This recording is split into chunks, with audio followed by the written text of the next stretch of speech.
The September issue of Exceptional Parent magazine focuses on the elderly and those who care for them. Sign up for free and read it today at www.epmagazine.com.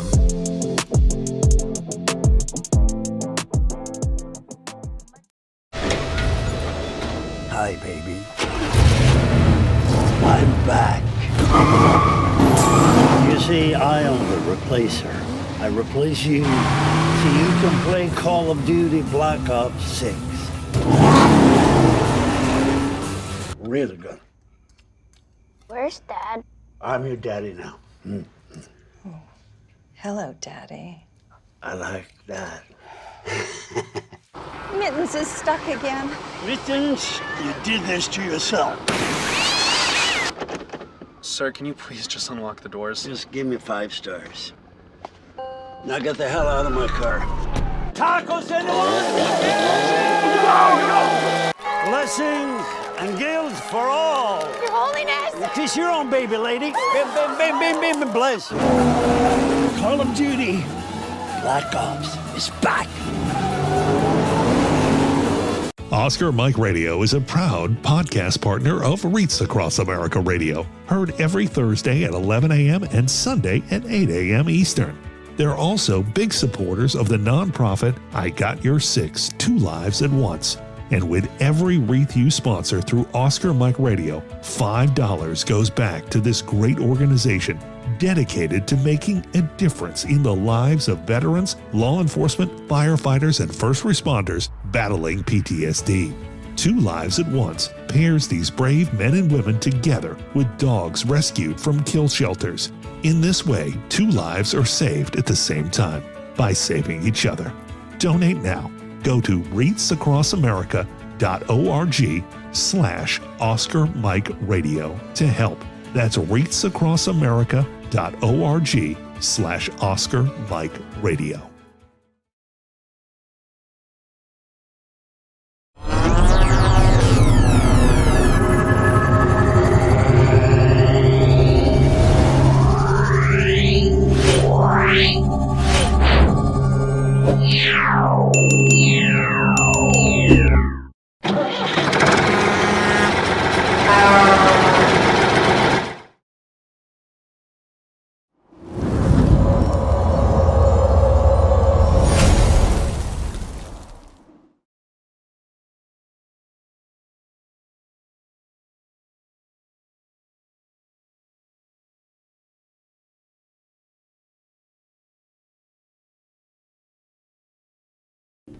Suicide is preventable, and each of us has a role to play in suicide prevention.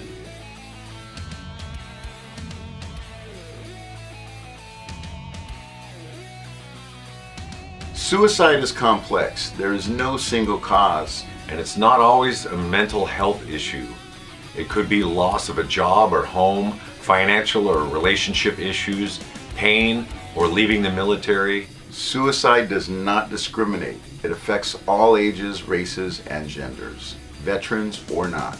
If you know a veteran who is struggling, connect with them. Let them know help is available. There is quick and easy access to services in times of crisis. Dial 988, then press 1. Talking about it is okay. Don't keep it inside. Don't be ashamed. Don't wait. Reach out. Find resources at va.gov/reach.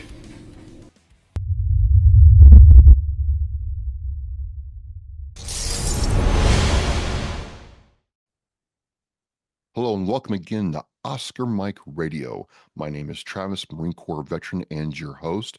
Oscar Mike Radio is part of the Hubazoo Network. You can find out more on hubazoo.com.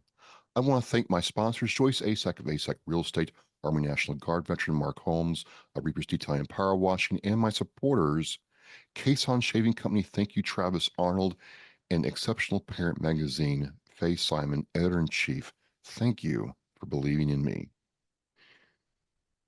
Again, folks, again, the theme for Oscar Mike Radio in 2025 has been relationships. You know, how you start relationships, develop relationships, and a podcast is a really cool way to do that. And I'm really excited And Joel Hunt, H-Train, will be excited too, because I have a fellow MBR host on, military broadcast radio host on, in the MBR family, a medical veteran, well, not veteran, you're active duty right now, and host of her own podcast, the Dog Tag Diva Podcast. I'm so excited. Ma'am, Kristin Leon, welcome to Oscar Mike Radio. Thank you so much for having me on, Travis. I'm excited to be here with you today. It is like been a long time coming. You know, we got on MBR and you know, I've been doing my thing, and I started seeing you all get dialed in, and Joel's done a great job. And I'm like, I want to talk to all these amazing hosts on, you know, this platform that's been created. And then I'm like, she's medical. So we're just going to, before we get into your backstory, whatever, I have the question I ask all Navy corpsmen and medical people, because, you know, as a Marine, I hate shots. And so I try to make sure I make sure I don't get shots at all, or as little as possible. So Right. I have been told, you know, let me set the stages. It's back in the 90s, Camp Pendleton, you know, we're on Liberty, the little, you know, E1s and E2s, we're just doing our thing. And this Navy corpsman comes up to us and says, you know, Marines, you want to know the secret to long life and health? And we're like, well, yes, corpsman. He's like, the clean socks thing is no BS. You must have extra socks in your Alice pack. And then, you know, make sure you get your Motrin, you know, game squared away. You know, Motrin is the key to dealing with inflammation. Inflammation's bad for the body. And he's like, the last thing is truly a gallon of water a day. So he's like, Marines, you got clean socks every day for your feet. You got Motrin for inflammation, and you have a gallon of water to flush your system. You will be healthy as a horse the rest of your life. Now, as a medical professional, Kristin, who's been trained and gone to war college, do you agree with that sentiment? I would agree with most of it. You know, water is, you know, water is always good. Soda is not good for you. And ladies, just so you know, soda causes cellulite, so stay away from the soda.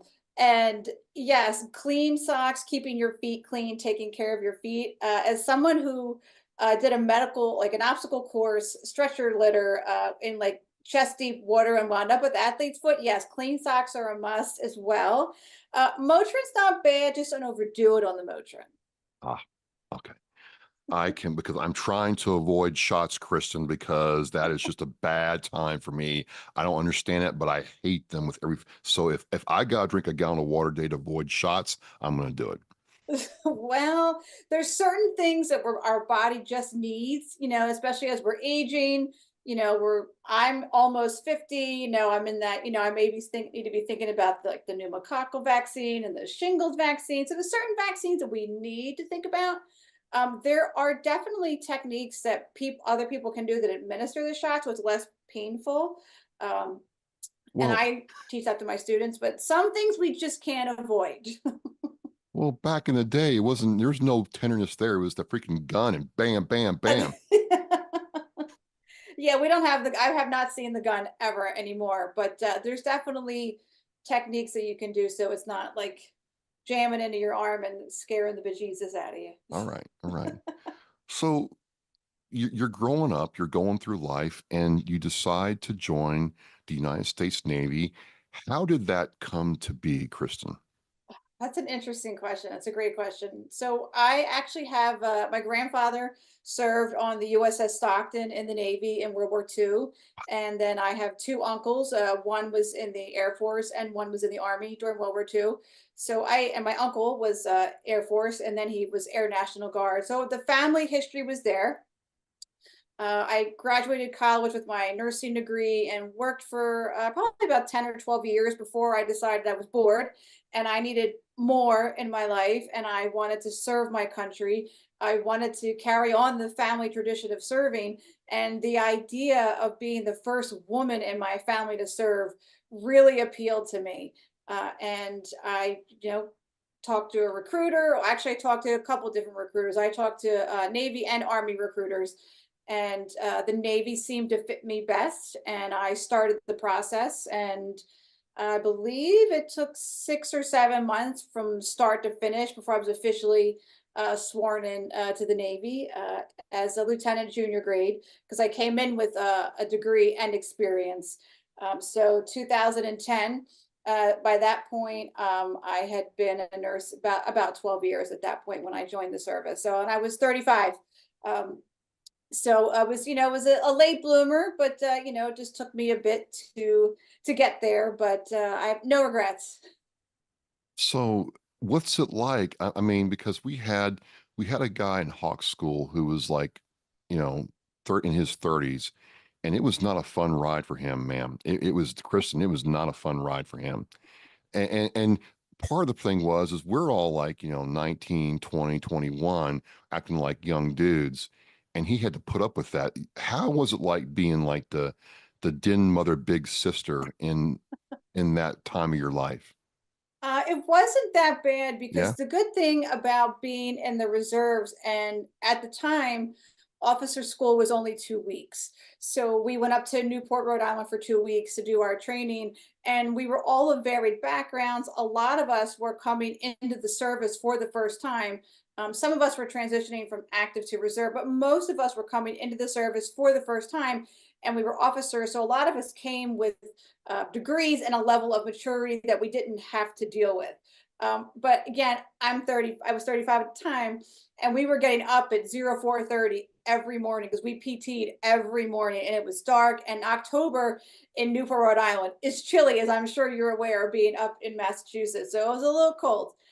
So it was a struggle some days, and it was tiring. And then you're, death by PowerPoint because you're sitting in lectures all day long. And but you really kind of learn that team mentality, and either all the jackets are on or all the jackets are off. And if you're tired, you go stand in the back. You don't sit and fall asleep, or there will be hell to pay. But being older, more mature, that I look out for some of the younger folks, absolutely. But I've been on field exercises where I am older and I'm among some 19, 20, 21 year olds, and they're falling out of the ruck, and you're like, oh my God, how am I going to manage this ruck? And these young kids are falling out. And one of the guys was like, probably because they're hungover. That's why they're falling out. I'm like, okay, like, I'm sober. I should be okay. But it's a little intimidating. But tell me this, like I'm not an officer. I was a terminal lance, not a bad Marine, just situation. We'll get in that later. But I see the image, right? Or the video where the officers pin for the first time and they do the salute, and it hits them, regardless of what service, that wow, this is for real now. And I always wonder, like, what was that like for you when you realized you are truly an officer in the United States Navy? It was kind of surreal because, I was drilling for several months before, probably close to a year before I actually went away to officer school. And, I came in with no experience into the service. And it was, am I going to salute the right person? Am I going to get yelled at? Wear the uniform correctly? There's a lot of pressure. And there's an expectation when you come in as an officer to perform at a certain level. And so I wanted to make sure I was doing right by myself and my family and my country. So then you get to officer school and you see all the things that you have to learn. And it's a lot of pressure, and you just want to look and be your best all the time. And you're standing in formation and they're doing uniform inspection, and all you're hearing is like, oh, gear drift, gear, and people are getting dinged left and right, and you're worried about getting liberty. And so you're really not even, grasping the magnitude of what happens until they, officially put you in formation and call you to attention, and then make you take the oath. And then you're like, wow, okay, like this is real. And now I'm an officer in the United States Navy.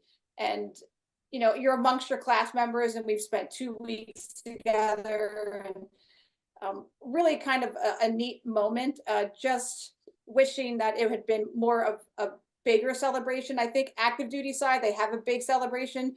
But from the reserve side of the house, there was no like, oh, invite your families and, come to, graduation, so to speak. We just had our own little class graduation. And then, they gave us our certificates, and on our way, we went. I felt a bigger magnitude when I actually got the call to deploy and to Afghanistan in 2015. And a cousin of mine had, wrote me like a letter, like, good luck. I know you're going to do great things.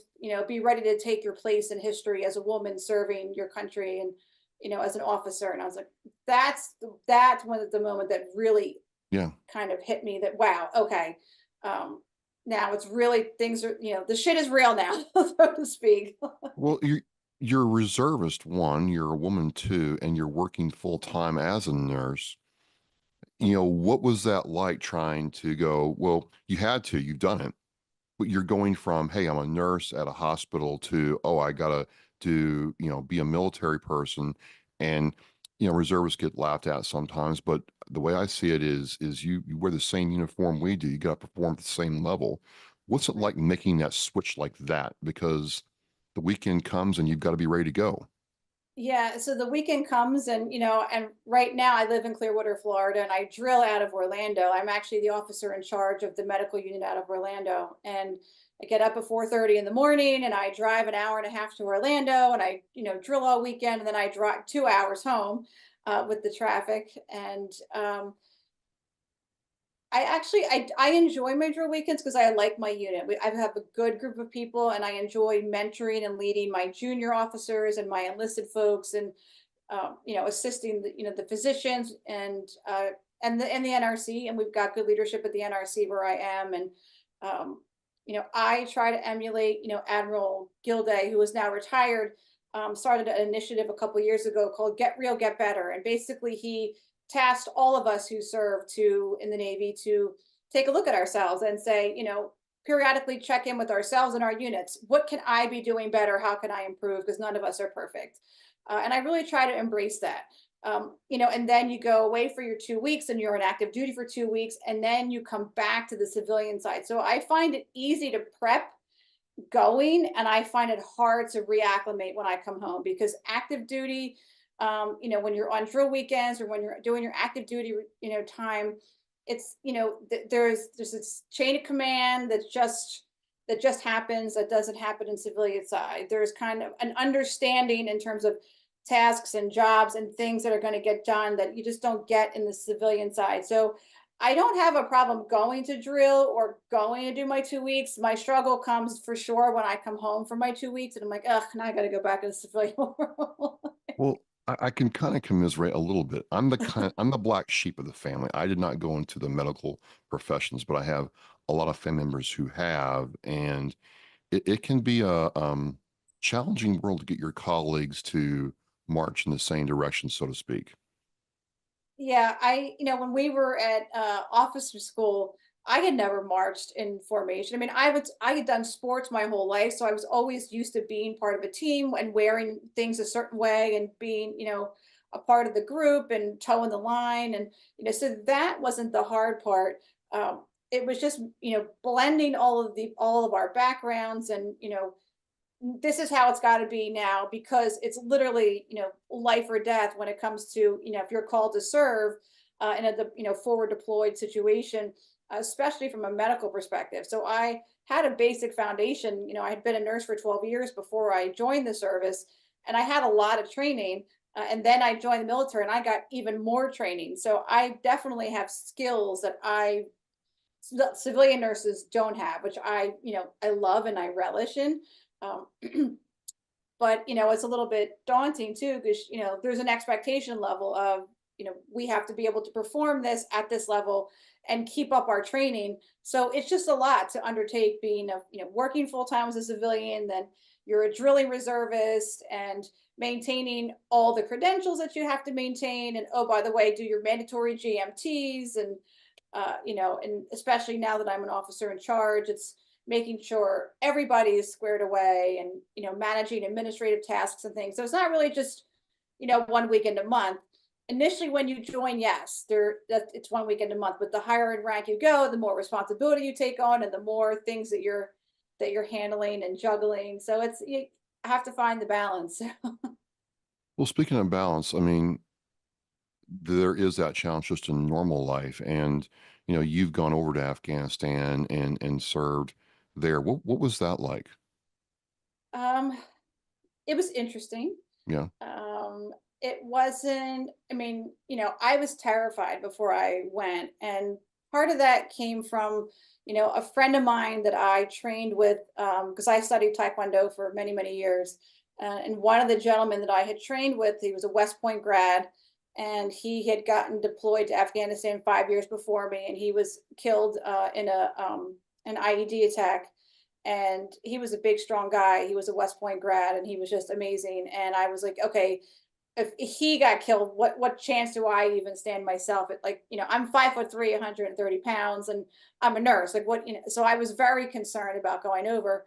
The medical stuff I knew I was going to be able to handle.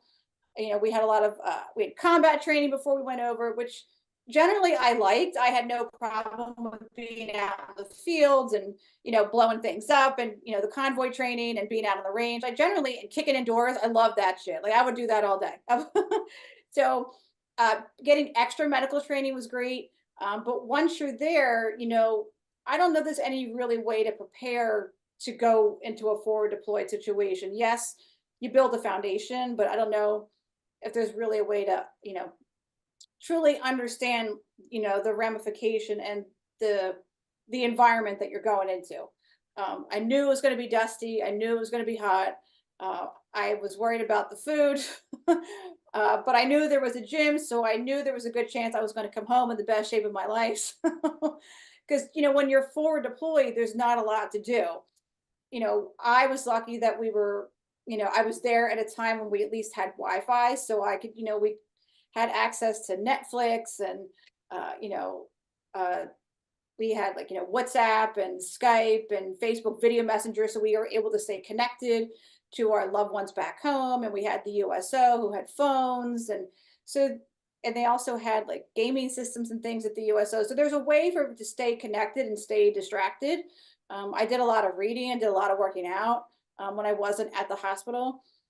We were in Kandahar. We were about, I think, 8.5 hours ahead of the East Coast. So, and I was on night shift the first half of my deployment at the Roll 3 hospital over there. So it actually worked out better because I was able to communicate and, like, talk with my family, because, if I was at work at midnight, my son was coming home from school, so I could call him and maintain that connection. So actually got a little harder to connect with my family once I flipped to day shift halfway through the deployment, because of the time difference. Yeah. And it made it a little bit easier to kind of deal with the situation going on around us, because I was able to stay connected to home. I imagine, before we had all the technology, it was probably much harder for people, obviously, to maintain those connections and not to get, caught up and spun up in your own head. We had a pager, so anytime there was injuries, the pager would go off, and, we would all just convene if it wasn't a regular shift for us. We had to get used, when you work civilian and, hospitals in Philadelphia, you got all the latest tech, and then you're in a forward deployed situation. Now you have to make do with whatever you have. So that, and that was fine. I don't like the tech. I don't need the tech. It's nice to have, but I don't need it. I came up as a baby nurse without all the techs. I preferred the least tech stuff available to me. And we just kind of made do. It was odd for sure for me as a nurse on my first shift, assessing my first patient.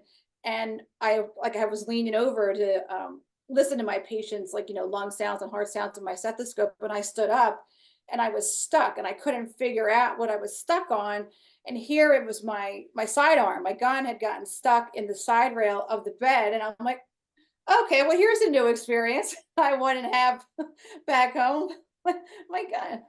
So, you get used to, that becomes your new normal. Well, educate me here on something, because when I hear Navy nurse, naval medicine, I know that there's naval hospitals here in the U.S., right? We'd go from, Yuma to Balboa for the big naval hospital there.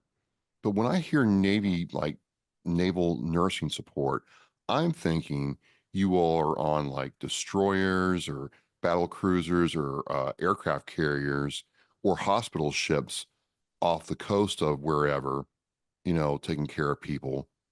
Not what I'm trying to say is, Kristin, is I would think that the Army would be the one supplying the majority of the on-field medical care for soldiers, and the Air Force has their own medical arm. So why do they put the Navy, on a ground-based hospital in a forward combat zone?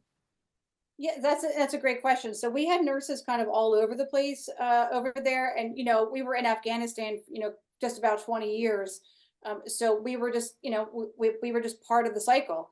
And in the early phases of the war, I believe that was a shared responsibility. The Air Force had their CCAT team, like the critical care transport team.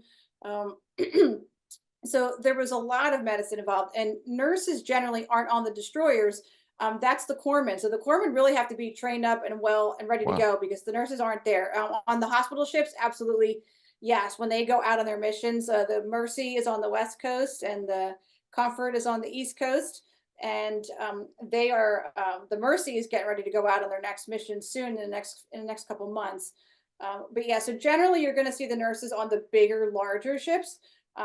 And you're going to see them in the naval hospitals as well. But the smaller ships, definitely not. That's for the corpsmen as well. And, one of the things from a Navy side of the house is that we learned from Iraq and Afghanistan is that we actually left too big of a footprint with our, solid structure medical services.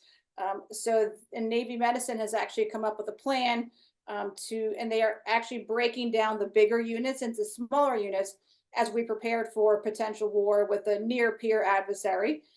And, they've kind of mentally prepared us for, should we go to war with a near peer, it's likely that we will be seeing World War II level casualties because we're not going to have places to evacuate to like we did in Iraq and Afghanistan. In medicine, we talk about the golden hour to get, from, point of injury to point of treatment. And we were able to do that in Iraq and Afghanistan, which is why our survival rate was so high. Right.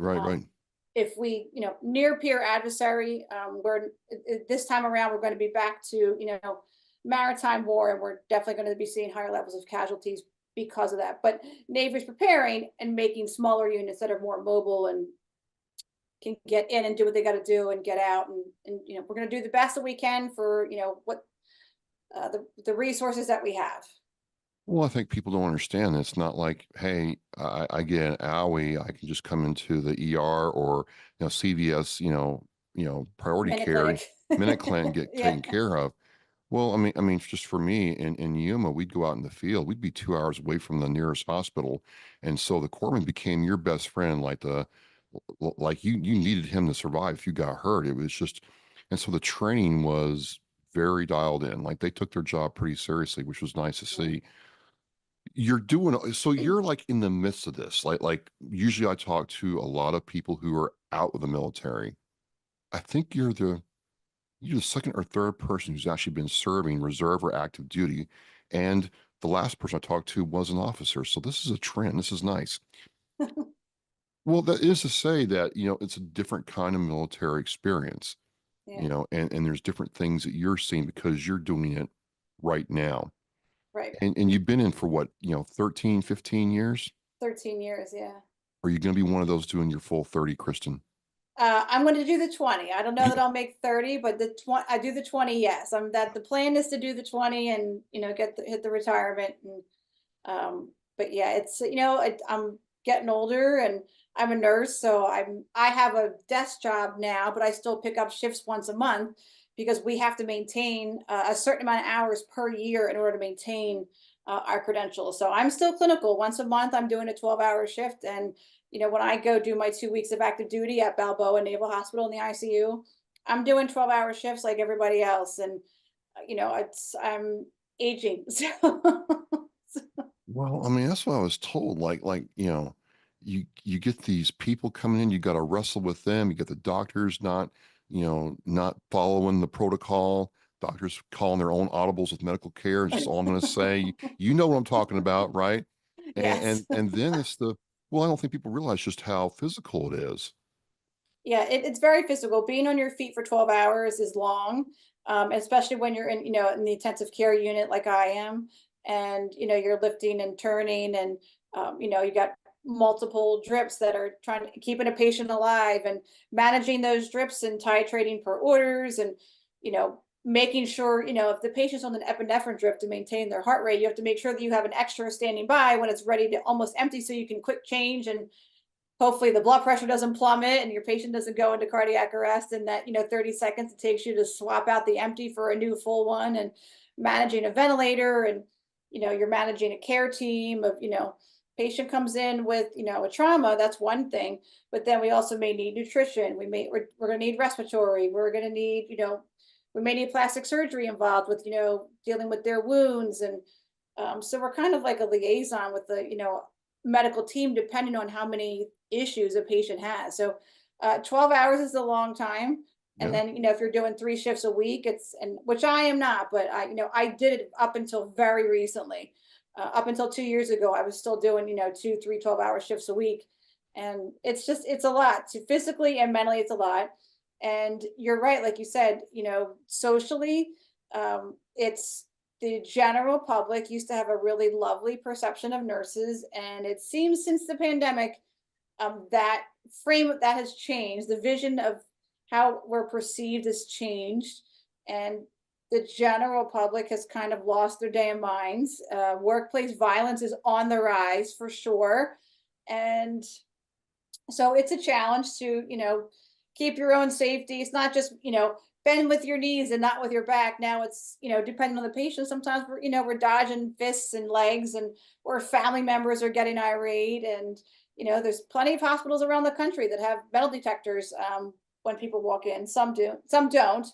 But there are a lot that do, and because just violence is on the rise. The ER sees it, I think the most. ICU is not that far behind.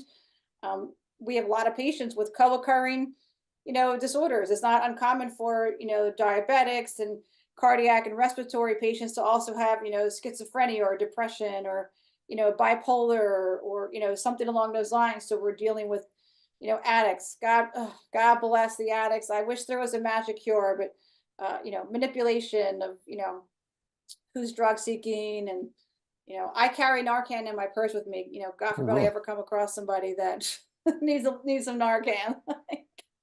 Well, there's all those variables into it, just trying to go to work. And, you got, people in certain, if the coffee isn't just right, they're willing to walk out the door. And I'm like, oh yeah, I went to work today. And, one of my lady friends is telling me, hearing her husband talk about it, she went to work and it wasn't some big 300-pound guy. It was a little 5'1", 5'2" woman of buck 10 who absolutely took the security team to the mat.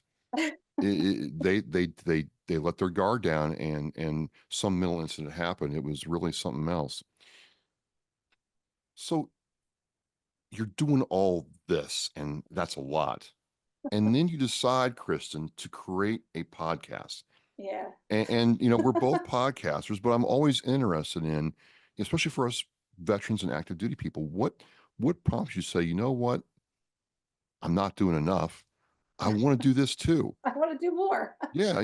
Yeah. I've always tended to be a busy person. Even since I was a kid, I was always involved in multiple things. Like, I'm just not happy unless I'm running around, my hair on fire. And, when I lived in New Jersey, I had my own TV show and I loved it. And it was a lot of fun. And it was easier because I just showed up and looked pretty and they did everything around me. And, the pandemic really kind of sucked a lot of my energy and my mojo. And I went to broadcasting school because the hope is to one day become a medical journalist, medical reporter, health reporter. And, there's no TV studios around here to recreate my TV show. And I follow a lot of veteran sites down here because I'd like to stay connected to the veteran community. And I like to advocate, I like to be a veteran advocate as much as I possibly can. And found military broadcast radio somehow, I don't even remember how, and saw, a post about like, oh, have you ever wanted to be a podcaster? Let us know. And I didn't know how formal or how much experience they needed to be. So I sent this very professional message to, to Joel, and he was like, oh, hey, you're in. And I'm like, no, like interview, like, no, like this isn't an interview. If you want to do it, you can do it and we'll give you training and stuff. And I said, oh, great. Because, the tech is a bit of a struggle for me. And so he, taught me a lot. Joel, I connected and, we kind of, he showed me just he started out by having me on his show just to kind of get used to the podcasting world. And then he, after lessons and I felt comfortable enough, I, formed my own podcast. So, the mission of my TV show when I was in New Jersey was to educate, motivate, and inspire. And I figured there's no reason why I can't carry that mission forward and just into a new format. Because I don't want to pigeonhole myself to just one thing. I want to be able to do all the things and, not just appeal to veterans. I want to be able to appeal to everybody and help as many people as I can. And I guess it's just the nurse in me. I want to take care of everybody. But like I said, I carried that mission of education, motivation, and inspiration so that I could do the most good for the most people. And that's where the Dog Tag Diva was born. You said the Dog Tag Diva. Now, first of all, let's go back a little bit. What was the name of your TV program? Hello. The TV show is called Breaking Barriers. Nice. And it was on RVN TV. I'm sure my old episodes are there. RVNTV.com. So if you want to check out some of my old stuff, Breaking Barriers is so go look at it. I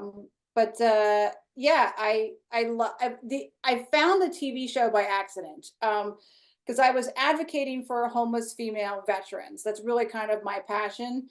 And I was, running all over town, locally and advocating, and came across someone who was part of my welcome home when I came home from Afghanistan. He said, "Oh, you're advocating for homeless female veterans. Used to talk to my friend. He has a TV show at this studio in Cherry Hill, New Jersey, which was right near my house." And I reached out to him and said, "Hey, Dave told me to reach out to you." And he said, "Oh, I'd love to have you on my TV show." So I went to the studio, was on the show, and an article about me appeared in South Jersey Magazine. And a woman at the same TV studio saw me and messaged me, found me on Facebook and messaged me and said, "Hey, I have a TV show. I would love to have you on my TV show." So I said, "Great, sure." And that day, after the second appearance, the producer of that show, of the studio, actually approached me and he said, "Hey, you've got a great personality. You've got great energy. You should have your own show." And I said, "Well, what show?" I said, "I'm a nurse. Like, I don't know anything about broadcasting, public, affairs, marketing." He's like, "You don't need to." He's like, "You just make up, a show name and, it's all, just be yourself and you find the guests and, we, broadcast it on our TV channel." I said, "Okay." Being someone who doesn't really, I'm not afraid to try new things. So I said, "Sure, this is a new adventure. Why not?" And Breaking Barriers was born. My boyfriend at the time and I kicked around a lot of show titles, and that's where we landed. And I said, "Great." And I brought it to Keith, the producer, and he said, "This is great." And he's like, "All right, here you go. And here's how you schedule your guests, and here's your times, and you'll just kind of show up with your guests and go from there." So I really enjoyed it. It was really great. I had a great time doing it. So I think that's where, what led me to do this. I thought, I can still have that. It's just a different format. I'm going to have to get over learning the technology.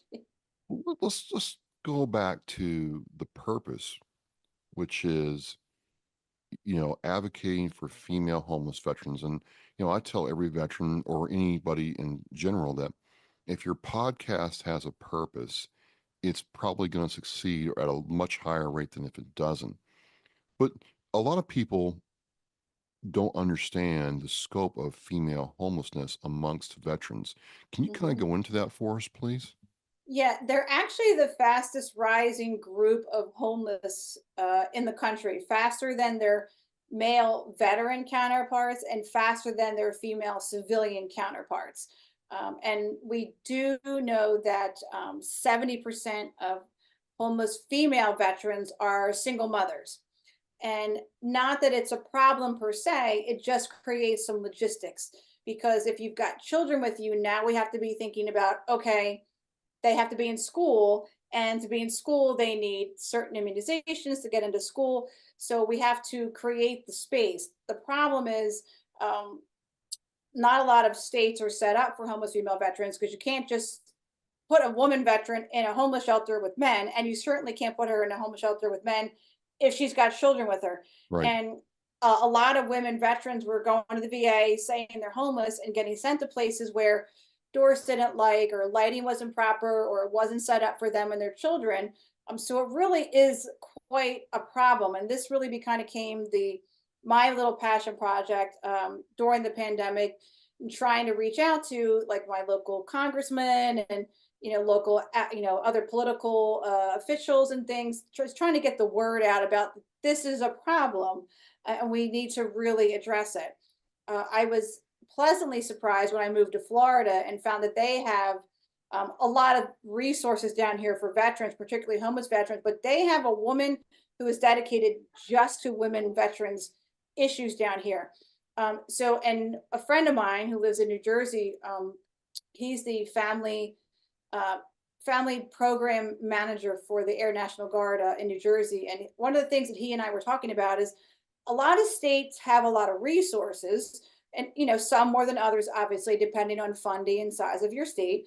But one of the things that none of them do well is advertise the resources that they do have. So that's definitely something that I would love to see, some kind of, regional, meeting, so that we can then spread that in terms of, okay, how do we as a collective nation advertise and get resources out to our veterans who need it? Because even as I was living in New Jersey and I was running into people and I was networking, and I would find things out in drips and drabs. And I would say, why am I just finding this out now? And I've lived in this state and I've been in the military over 10 years. And now I'm finding out that these resources exist. Like, it just should be better advertised and marketed that there are these resources out there. We shouldn't have to dig for them so deeply. So as you started your podcast, did you bring that purpose, into the podcast? Is that the basis for the guests you have? How do you structure your podcast to align with your purpose? So I've gotten kind of away from not on purpose, but I want to advocate for homeless veterans, but I also want to be able to find the right guests to speak to what's going on here. And I feel like I need to find a couple different guests in that respect that are like maybe regional, so that we could kind of have like a round table. And I'm still kind of working on that. What I do for my guests is I kind of think of a show, that I want to do something about, and try to find a guest that fits that idea. A lot of times I see things on social media and I think, okay, this is a really interesting topic that we need to talk about, because I'm not afraid to talk about anything, and I'm kind of an open book. So they don't have to be veterans. I love my veterans, and if you have a story to tell, I'm happy to have you on my show, because I want to give you a voice and a space to talk about your story, particularly veterans who are involved in organizations that help other veterans, veteran-owned businesses, and also civilians who are overcoming the odds or doing great things in the community. So I have a variety of guests. Last year I had on Rock Rogue, who is now since retired from the Tampa Bay Veterans Day Parade. And there's a new board. And I actually just met someone from that new board at Honor Flight last week, and they have my card. I said, here's my card. I need to have you on my podcast so we can start advertising for the Tampa Bay Veterans Day Parade. I go to Honor Flight, I volunteer with them, and I bring cards with me. And if I have somebody who wants to be on the podcast to tell their story, I do that. I had a friend on, she's a civilian, and she and I are both domestic violence survivors. And we did a show about what it was like to be in that relationship and get out of that relationship. And we're continuing the conversation this weekend, actually, to talk about, once we got out, how we moved forward. So it's all about, putting the basically good information out there, or bringing awareness to something so that people have perspective. Definitely something that I feel is missing in a lot of society today. Too much fighting, too much drama. I don't do drama. I don't do, junk on my podcast. And I don't do politics, because I'm still in the service and I really don't want to get in trouble and say something that I shouldn't. So I have plenty of opinions. I just don't, mention them on the podcast or on my social media. But, I look for things that are interesting, things that are, new, or, maybe some people are afraid to talk about.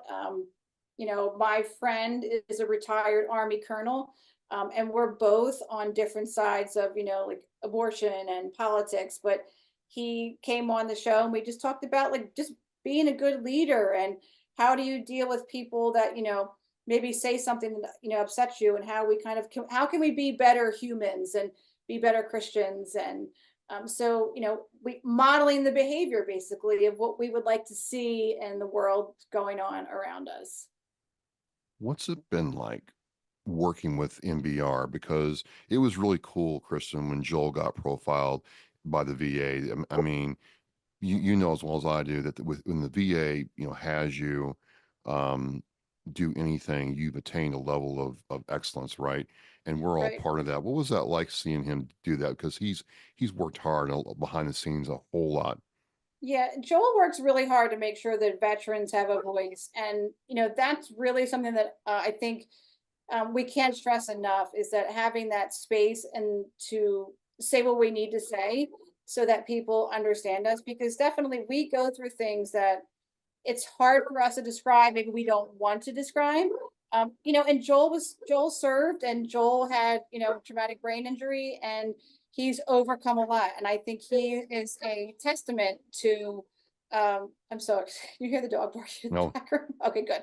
I think Joel is a testament to adapt and overcome, personally and professionally. And I think he's a visionary, and I think he's a great, role model. So if you're struggling with something, come to MBR, because he's going to help you and support you through the struggle, and he's going to give you a space to tell your story as well. And he's always checking on people, which Yep. I think is so nice. I was going through some stuff last year, and he's like, "Hey, Battle, I'm checking on you. You okay?" And it's like, "No, I'm fine. No, like I'm just really tired, or I'm just, I'm struggling, but I'm okay. Like I'm not going to do anything stupid." And it's like, "Okay, well, I'm here if you need anything." So, no, I know, and I appreciate that. And he has said some things to me that someone has said to him, and I won't, because it's not my story to tell. But I think it's just really, it must have been really hurtful and frustrating for him to have people say things to him and don't know his whole story. And because he really does work hard, given his circumstances. For sure, 100%. And I really respected that. When he approached me about coming on to MBR, I'm like, I'm really not, I really don't do that. But, he's like, this is what I'm trying to do. And, I bought into what he's doing. And like I said earlier, it's so important that veterans have that voice. And, it was cool seeing, checking in on what you're doing, seeing what you're doing, and the purpose behind your podcast. And speaking of your podcast, what's the most enjoyable part of it for you? I'm gonna ask that first, and then I'm gonna ask the negative second. But what's the most enjoyable? I just like connecting with other people and Yeah. giving people a space to talk about the things that they're passionate about. There's an organization here locally called True Defenders, and they're helping homeless veterans in the Tampa Bay region. And that made me feel good that I could give them a space to tell their story and get it out there. Like, they're here in this area and they're looking for help. And if you're looking for, a space in your life that, hey, I want to give back, here's one organization that's a possibility. There's another one around here called Paws of Courage. And they, as somebody who would like a service dog but can't have one right now because my current dog is crazy. You adopt a dog and then they train the dog that you have picked out, as opposed to a lot of organizations that just go, here's a dog for you. They kind of, reverse it, and you pick the dog and then they get you the training together, which I kind of like. And, I'm like, oh, well, somebody who wants to pick my own dog, I don't want one just handed to me. That appealed to me. Talking about the parade, I was involved in the Philadelphia Veterans Day parade, and, coming down here and knowing there's one down here, being able to talk about that, and, giving, especially giving people a voice who have a story to tell. I feel that, social media has kind of ruined a lot of social grace, but I want to use it in a positive format. And there's just some people out there who aren't aware of how many other people are struggling. And if I can give people a space to tell their story, and it makes just one person stop and go, oh, you know what? I've really got it good. I've got a roof over my head and food in my refrigerator and I can pay my bills, but there are other people who are struggling. Or, oh, I didn't know that we can, people with mental health issues can struggle in this way. And I should be more conscious and aware of, they're not just lazy. It's depression is a real thing and it doesn't look the same in everybody. Right. Perspective of what we go through as veterans when we're away from home, whether it's for 2 weeks or 6 months or a year, and coming home and reacclimating, and even though we are home, how things impact us, fireworks and loud noises and or too much noise, and the fall of Afghanistan, like that impacted a lot of us, even Yeah, though we it were did. here.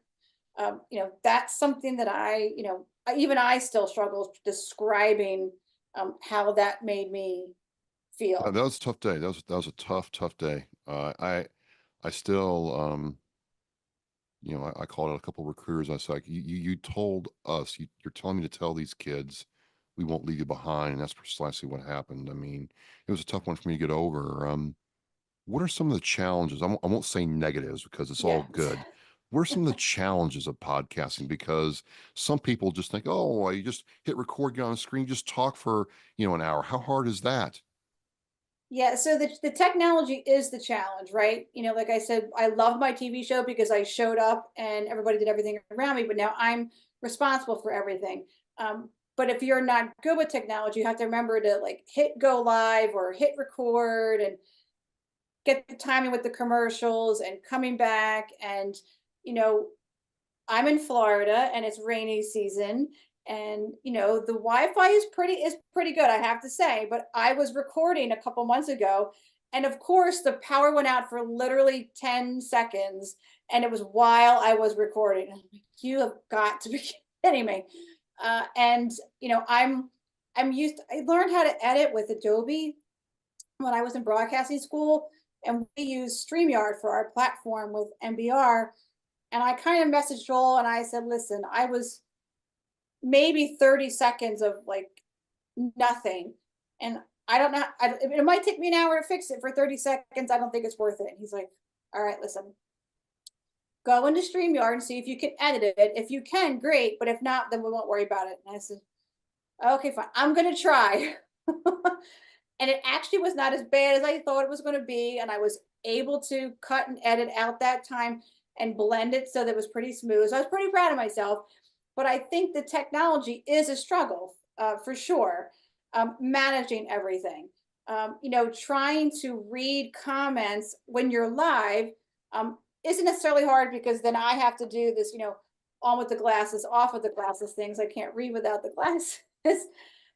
And I want to be respectful of my guests and their time and listen to them. But I also want to, be grateful and appreciative of the guests who are listening and making comments in.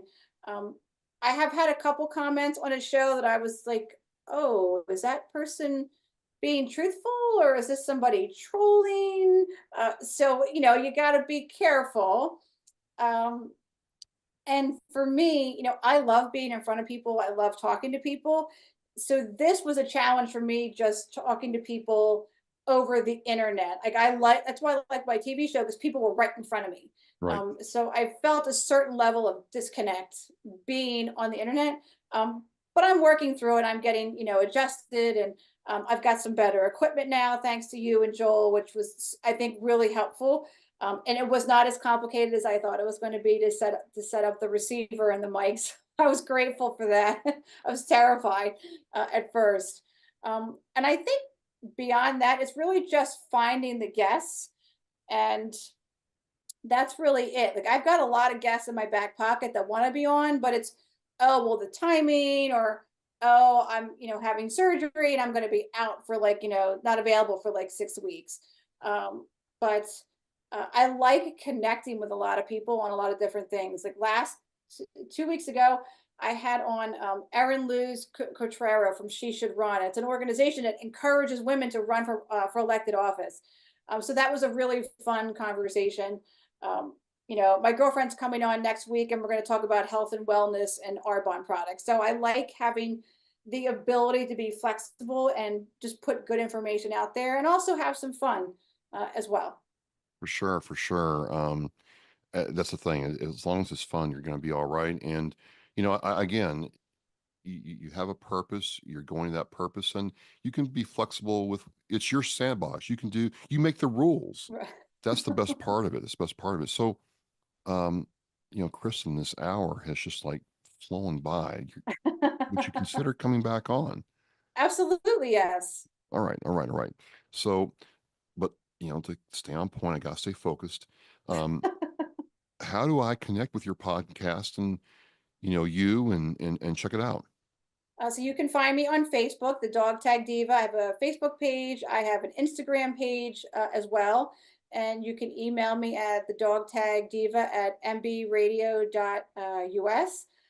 So I am on social media. So you can reach me that way. And the podcast airs Tuesdays at 7 p.m.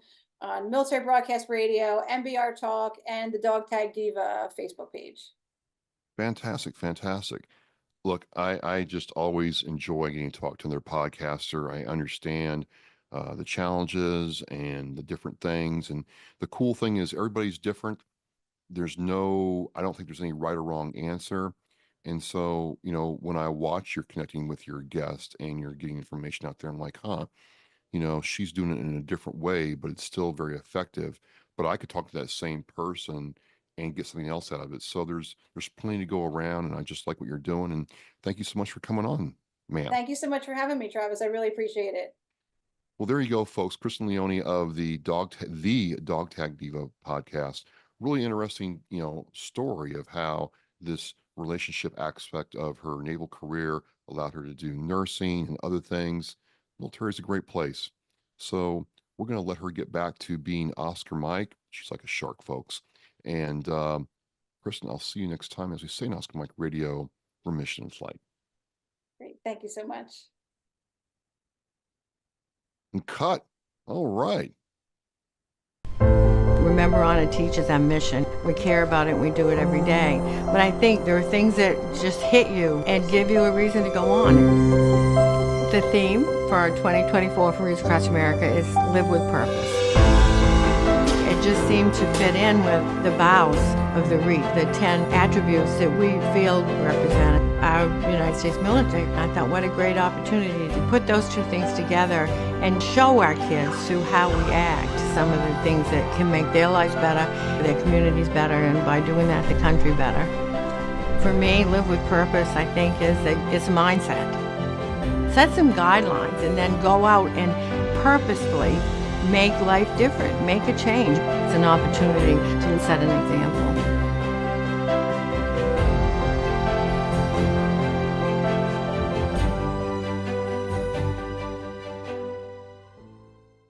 Thank you for listening and watching Oscar Mike Radio, where our active duty service members and veterans are in action and the mission is in flight. Oscar Mike Radio is an oversized load Co-Sinister One production. If you are a veteran or know a veteran who needs help, please dial 988 and press 1 for the Veterans Crisis Line.